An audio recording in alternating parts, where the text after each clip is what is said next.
The expression, "you are what you eat," is only 30% accurate. The far more accurate expression would be, "you are first what you drink and then what you eat."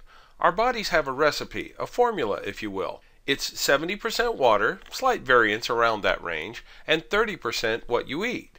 Variations exist for different people, and not everyone is exactly the same. Some people get so dehydrated that they have nowhere near 70% water in their body. That changes the formula and their body functions suffer. Could that be you? You might wonder what's one of the first symptoms of dehydration. Again, it varies for different individuals, but brain fog and lack of clarity in thought happens at just 2% dehydration. This can happen even before you get thirsty. Then you can't even think clearly to take care of all the other matters. You can't vary the body's water formula too far without suffering the consequences. Let's use an analogy everyone knows. The accepted normal human temperature is 98.6 degrees Fahrenheit or 37 degrees Celsius. If your temperature goes up to 99.9 degrees Fahrenheit, most of us realize we have a fever and we experience all the not so fun sensations that go along with that. Chills, headaches, sweating, and once again, brain fog, among others. If our fever gets too high, it can even cause coma and death. Most of us pay very close attention when our temperature varies more than a degree or two. It's normal during a 24-hour period to have temperature fluctuations of 0.9 degrees Fahrenheit or half a degree centigrade. Some people also don't start with normal temperature. Personally, if I have a temperature of 98.6, then I have a fever because my normal body temperature is 97.5. Humans vary, but we can't get too far away from how we're built.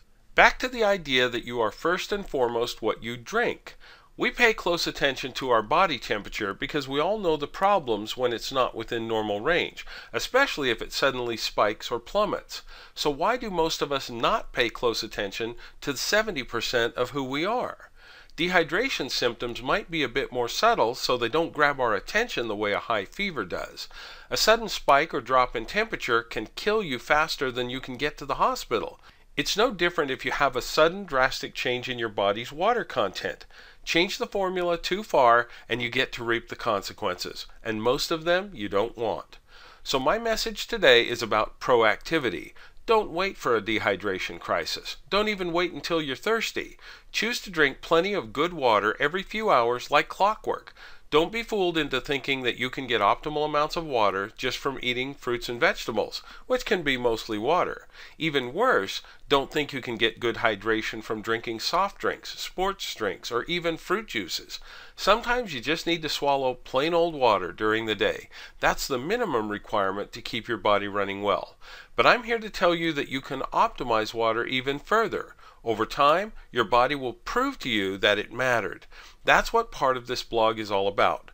Find out how to get past the minimum water quality on which your body will survive and go to the level of optimizing the water you drink. It's much easier than you think and way cheaper than drinking harmful bottled water. If you don't understand that last comment, you'll find out by hanging around this blog for a while or attending one of our water education webinars.